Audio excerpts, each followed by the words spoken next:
Hey everybody, this is Jimmy again from This Movie Sucks, the channel where we watch bad movies so you don't have to. On this episode of Behind the B Movie, we take a look at a gem of a deep cut, the long forgotten horror movie, The Video Dead.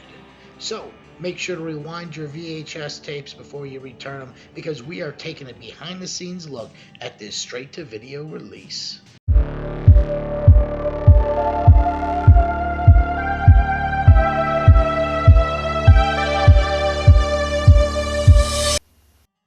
The Video Dead is a straight-to-video horror comedy released November 1987. It was the only film written and directed by Robert Scott, who would have a far-spanning career in television, but never again would direct his own motion picture. The plot revolves around a family receiving a mysterious television set that acts as a gateway to another dimension filled with zombies, in the fictional movie Zombie Blood Nightmare.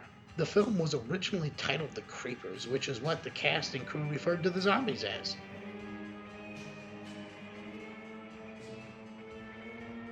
Similar to The Ring, the zombies emerged from the television screen. While filming the infamous Coming Out of the Television scene, actor Jack Selton nearly fainted from breathing in CO2 used to create the fog effect that had taken outside the air. All zombies had backstories written for their characters. Though their backstories weren't referenced in the final movie, some of the known backstories for the zombies were the bride, a woman who was murdered at the threshold on her wedding day. Jimmy D was a 1950s athlete who had drowned, which is why he appears blue. It is obvious he was once handsome and the girls loved him, as he tries repeatedly to get affection from Zoe and April. Jack was a man who died in a fiery car crash, which is why he is burnt and his arm is missing. The Iron Head was a serial killer who had strangled people, which is why he is receiving obvious perverted and twisted sexual pleasure as he excitedly chokes the maid to death.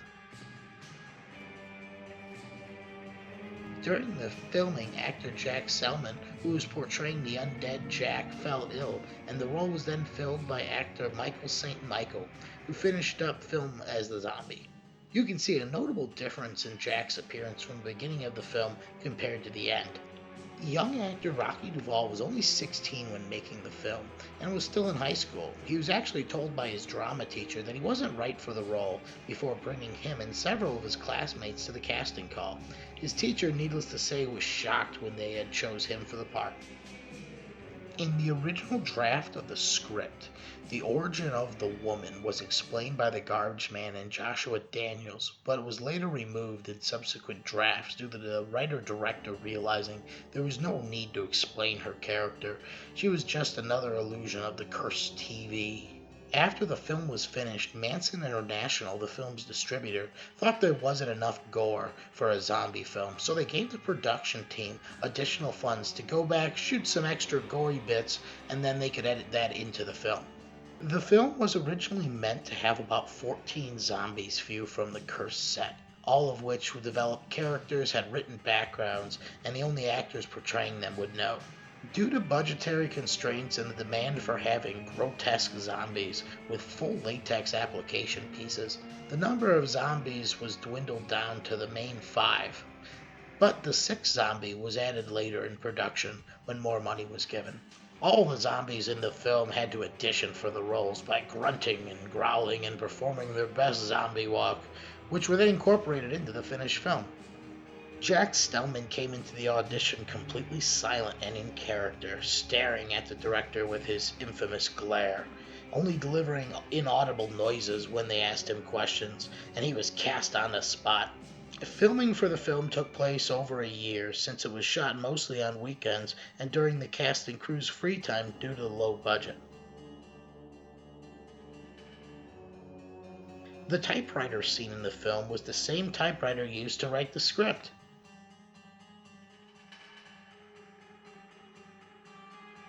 Originally, when the half creeper is sawed in half, the legs were supposed to get up and run off, a effect later utilized in Return of the Living Dead Part 3. The effect wasn't pulled off to the satisfactory of the director, so they cut it from the final film, and additional gore shots were done.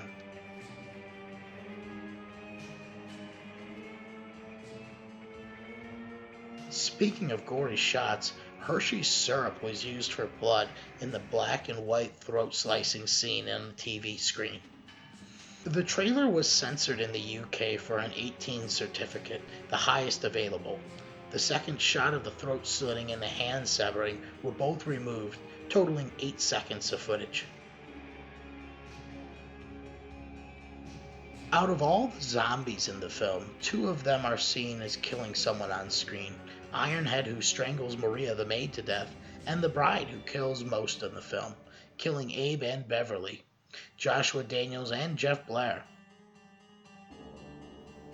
The video Dead was released direct-to-video. Embassy Home Entertainment released it on VHS in November 1987.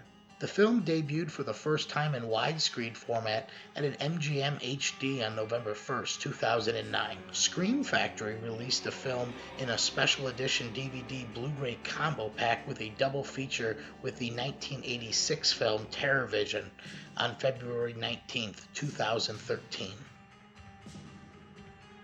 David Main of Pop Matters wrote that it contains a few suspenseful scenes and some over-the-top moments that might be interest to zombie fans or zombie completists. Adam Tyner of DVD Talk called it essential viewing for fanatics of off-kilter 80s horror.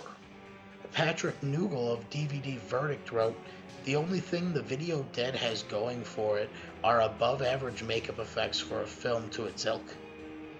Bruce Cookton of HorrorNews.net praised the non-traditional nature of the zombies and wrote, "All the zombie lovers in the world need to see the video Dead.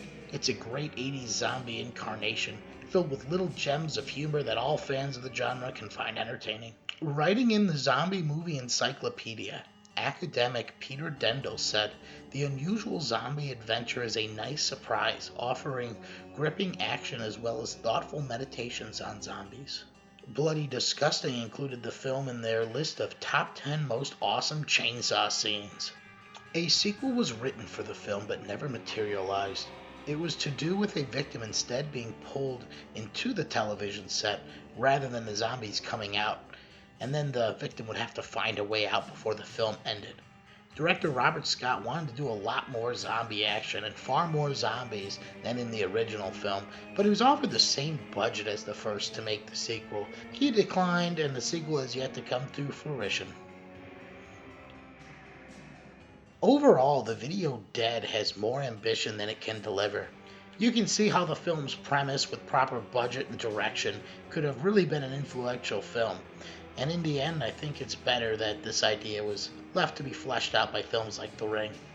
If you have a copy either on the original VHS or one of the DVD releases, definitely give it a watch, or at least take a moment to appreciate that awesome poster art.